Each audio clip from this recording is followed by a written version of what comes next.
Hello guys, welcome to my YouTube channel. मेरा नाम है प्रिया और आज मैं आपको जो कहानी सुनाने वाली हूँ ना, ये कहानी 15 से 20 साल पुरानी है। ये कहानी मेरे एक सब्सक्राइबर की कहानी है, तो चलो हम उसका नाम खुशबू रख देते हैं। तो खुशबू की ये कहानी है जब वो 8 से 10 साल की थी और उनकी एक छोटी बहन भी थी, उनका नाम था कहानी। तो उन बहनों ने और मोहल्ले के बच्चों ने मिलकर एक नियम बना रखा था कि शाम को 4 बजे सब मोहल्ले के बच्चे ग्राउंड में खेलने के लिए आ जाते थे। वहाँ पर उनका एक दोस्त भी था जिसका नाम था सोनू और उसका एक जुड़वा भाई भी था जिसका नाम था मोनू। तो ये सब मिलकर शाम को 4 बजे खेला करते थे। तो बात है 1 जनवरी की। उनके मोहल्ले में एक डैम हुआ करता था जो कि इतना गहरा था और वहाँ पर पूरा पानी भरा रहता था।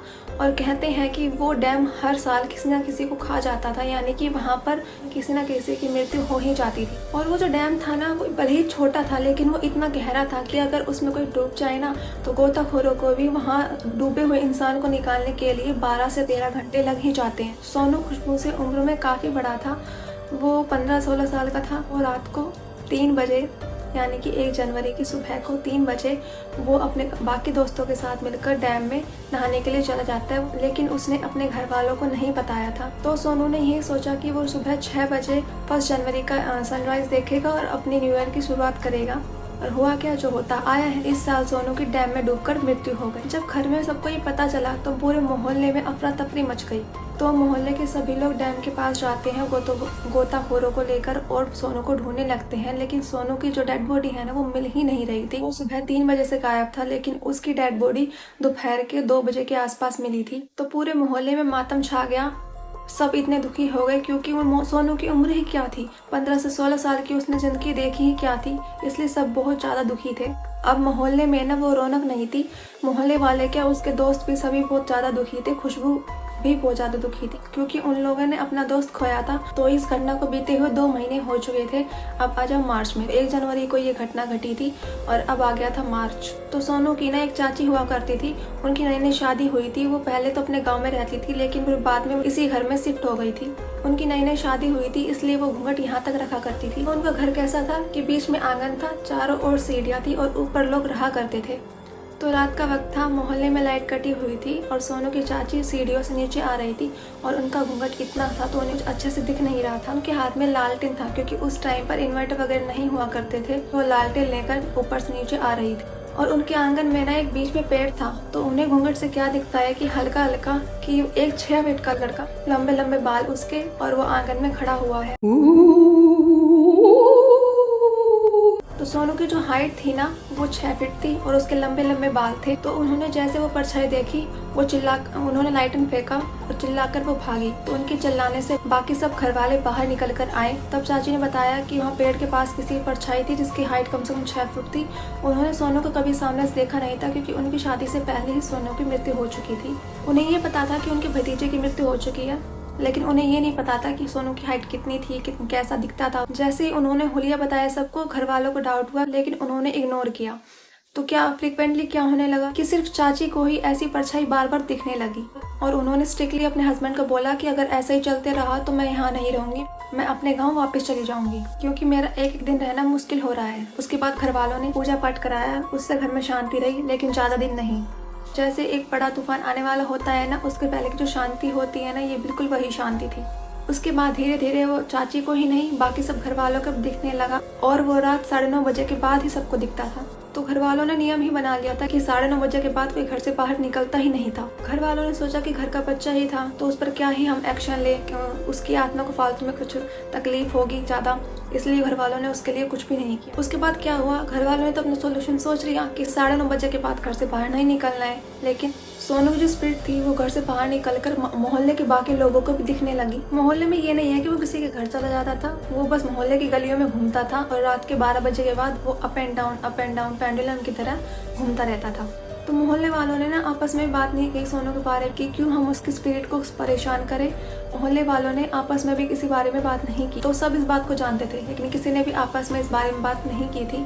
लेकिन क्या था ना कि सोनू ने भी किसी को परेशान अभी तक नहीं किया था, वो बस ना अपना प्रेजेंस फील कराना चाहता था। तो सभी मोहल्ले वालों के लिए ना बिल्कुल एक नॉर्मल बात हो चुकी थी। मोहल्ले वालों ने भी रात को बाहर निकलना बंद कर दिया था और बाकी बच्चे थे ना, उन्हें भी 4:30 बजे के बाद उनके घर के पास आसपास से जाने के लिए बिल्कुल मना कर रखा था। और वो बच्चे भी इतना डरते थे, जहाँ वो कुछ महीनों पहले खेला करते थे वहीं अब उसी जगह पर अब उन मोहल्ले वाले बच्चों को जाने में भी डर लगने लगा था। तो उन्होंने खेलना बिल्कुल बंद कर दिया था और उन बच्चों के पेरेंट्स ने भी वहाँ जाने से बिल्कुल मना कर दिया था, क्योंकि सबको पता था कि वहाँ कुछ ना कुछ गड़बड़ ज़रूर है। तो ये सब चलता रहा दिसंबर तक, और दिसंबर के बाद कुछ ऐसा हुआ वो आप लोग एक्सपेक्ट भी नहीं कर सकते। तो सोनू की फैमिली वालों की गलती क्या थी कि उन्होंने कोई भी एक्शन नहीं लिया था। और मैक्सिमम केस में होता क्या है ना कि कोई, चाहे वो किसी की भी आत्मा हो, मरने के बाद अपनी फैमिली वालों को, अपने मोहल्ले वालों को भूल जाती है। तो इस केस में हमें कुछ ना कुछ एक्शन जरूर लेना चाहिए, लेकिन उन्होंने कुछ भी एक्शन नहीं लिया था। तो खुशबू की फैमिली में हुए थे 2 इंसिडेंट, जिसके पहले विक्टिम थे उनके पापा। तो खुशबू के पापा की एक दुकान थी और ये टाइम था संडे का। तो संडे के दिन उनकी दुकान पर बहुत ज़्यादा रश था। उन्हें आते आते 11 से 12 बज चुके थे। तो उस टाइम खुशबू के घर के पास कम से कम 7 से 8 अशोका के पेड़ हुआ करते थे। तो खुशबू के पापा रात को अपने काम से लौट रहे थे। उन्होंने खुशबू की मम्मी को पहले ही बोल दिया था कि गेट बंद मत कर, मैं आ जाऊँ फिर गेट में बंद कर दूंगा। तो जैसे खुशबू के पापा अपने घर आए तो उन्होंने क्या देखा कि एक परछाई उन्हें दिखी पेड़ पर ऊपर, ऐसे बंदर की तरह ऊपर चढ़ती हुई ऊपर जा रही थी। तो खुशबू के पापा को लगा कि कोई पक्षी होगा, पेड़ के पास गए, लेकिन वहाँ पर उन्हें कोई भी दिखाई नहीं दिया। तो वहाँ पर उन्हें कोई पक्षी नहीं मिला, लेकिन वहाँ पर उन्हें देखा नीचे कि बहुत सारे ताज़ा पत्ते गिरे हुए हैं। और वो ऐसे नहीं कि पुराने पत्ते हो, सूखे पत्ते हो, वो बिल्कुल ताज़ा पत्ते लग रहे थे। तो पेड़ पर झरझर चलने की आवाज़ आई ना, तो खुशबू की मम्मी भी सुनकर बाहर आ गई थी, क्योंकि उनकी मम्मी भी जगी हुई थी। वो अपने हस्बैंड का वेट कर रही थी। खुशबू के पापा ने उन्हें बताया नहीं, कहीं वो डर ना जाए, लेकिन उनकी मम्मी को ये लग चुका था कि कुछ ना कुछ दाल में ज़रूर काला है, जो उन्हें कुछ तो ऐसी बात है खुशबू के पापा उन्हें बता नहीं रहे हैं। फिर वो दोनों गेट बंद करके अपने अंदर चले गए। और ये एक पहला इंसिडेंट था जो उनकी खुशबू की फैमिली के साथ हुआ था, और उन्होंने भी इस बात को पूरी तरह इग्नोर किया। लेकिन खुशबू की मम्मी को ये शक था कि ये जरूर सोनू ही है, क्योंकि मोहल्ले में ऐसी फ्रिक्वेंटली कुछ ना कुछ चीज़ें हो ही रही थी।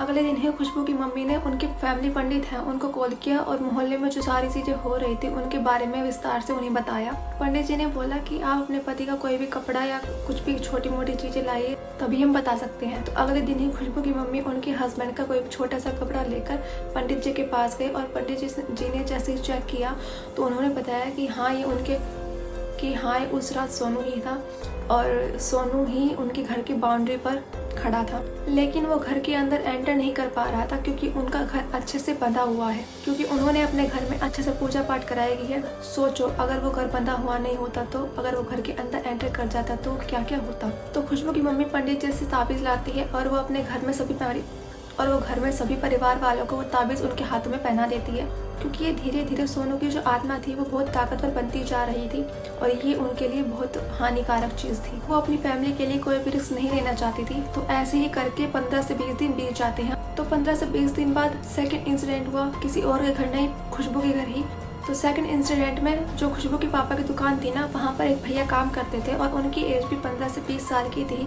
वो काम सीखने के लिए उनके दुकान पर काम किया करते थे। तो उनके साथ ही सेकंड इंसिडेंट होता है, और उनका नाम रमेश था। जो रमेश भैया थे ना, वो खुशबू के घर ही सोया करते थे। जो खुशबू का घर था ना, उसमें एक गैराज बना हुआ था वो गाड़ी खड़ी करने के लिए, लेकिन उस टाइम पर उनके पास कोई गाड़ी नहीं थी, तो वो खाली रहा करता था। तो एक रात की बात है, रमेश भैया है ना, वो फोल्डिंग डालकर गैराज में सो रहे थे। तो गैराज में फोल्डिंग लगाकर अपने मस्कीटो नेट लगाकर आराम से सो रहे थे।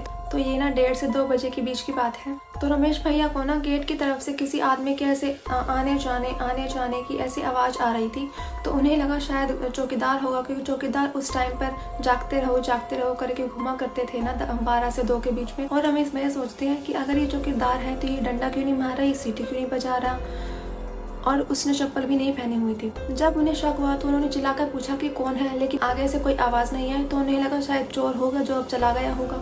फिर रमेश भैया सो जाते हैं, और कुछ देर बाद ही उन्हें क्या फील होता है कि उनके चेस्ट पर कोई बैठा हुआ है, लंबे लंबे बाल है उसके, और उनका गला दबा रहा है। और जैसे कि आप सबको पता ही है कि जो सोनू के बाल थे वो लंबे लंबे थे, और वो कुछ बोल नहीं रहे, बैठ के उनका गला दबा रहा है। तो रमेश भैया चिल्लाने की बहुत कोशिश करते हैं, लेकिन वो चिल्ला नहीं पाते हैं। तो और वो बहुत बुरी तरह छटपटा रहे थे। तो जैसे तैसे करके उनके मुंह से आवाज़ निकलती है, वो चिल्लाते हैं और सभी फैमिली वाले, खुशबू के सभी फैमिली वाले वहाँ पर आ जाते हैं और वो देखते हैं कि रमेश भैया जो है वो फोल्डिंग से गिरे हुए होते हैं और फिर भी वो छटपटा रहे हैं, उनसे बोला नहीं जा रहा है। तो जब खुशबू के दादाजी आते हैं और जैसे उनकी सिचुएशन को देखते हैं, वो समझ जाते हैं कि कुछ ना कुछ गड़बड़ है। तो क्या करते हैं वो है कि वो जल्दी से एक डंडा ले आते हैं और एक सीख के झाड़ू ले आते हैं और रमेश भैया को ही मारने लगते हैं और रमेश भैया को बहुत भी लगाया गया। फिर ऐसे ही धीरे धीरे 15 से 20 मिनट बाद वो थोड़ा शांत हो जाते हैं, उनको राहत मिलती है। फिर जैसे ही वो होश में आए ना, उन्होंने सबको बताया कि उनके साथ क्या क्या हुआ और उन्होंने उसका हुलिया बताया कि उसके लंबे लंबे बाल थे और वो एक बहुत लंबा लड़का था जो उनके चेस्ट पर बैठा हुआ था। उसके बाद खुशबू के घर वाले और भी ज़्यादा डर गए और फिर रमेश भैया को खुशबू के घर वाले घर के अंदर ही सुलाने लगे। और मेन बात तो ये थी कि रमेश भैया को कुछ पता ही नहीं था कि किसी की मौत भी हुई है और ऐसा कुछ इंसिडेंट वहाँ पर हो भी रहा है। और फिर खुशबू के घर वालों को ये शक भी होता है कि अगर घर बंधा हुआ था तो ये अंदर कैसे आया। और ये एक हाई टाइम हो चुका था कि अब सोनू के घर वालों से बात की जाए। तो खुशबू के घर वालों ने सोनू के घर वालों से बात की कि ऐसी ऐसी प्रॉब्लम हमारे घर में भी होने लगी है। और सोनू भैया तो है ना इतना डर गए थे कि उन्होंने बोला कि अब मैं यहाँ रह नहीं सकता, मैं यहाँ नौकरी भी नहीं करूँगा और यहाँ रह भी नहीं सकता। और वहाँ से वो चले गए और रमेश भैया अपना बोरिया बिस्तर बांध के अपने गांव चले गए। और उनसे सबसे बड़ी गलती ये हो गई थी ना कि उन्होंने उसे टोक दिया था कि चाहे कैसी भी सिचुएशन हो, हमें कभी किसी को सामने से टोकना नहीं चाहिए और ना कभी पीछे मुड़कर देखना चाहिए। अगर आपको लग रहा है कि कुछ ताल में काला है तो आपको उस चीज़ को इग्नोर करना चाहिए, ना उससे कुछ बोलना चाहिए, ना पीछे मुड़कर देखना चाहिए। फिर मोहल्ले वाले सोचते हैं कि ये सिचुएशन बहुत ज़्यादा हाई हो चुकी है और मेन बात तो ये थी कि अब वो इतना ज़्यादा पावरफुल हो चुका है कि वो एक बंधे हुए घर के अंदर भी आने लगा है। फिर पंडित जी से पूजा कराई गई। उस पेड़ पर सोनू चढ़ा था, उस पेड़ को भी पूरा काटा गया, उस पेड़ को बांधा गया, उसकी पूजा की गई।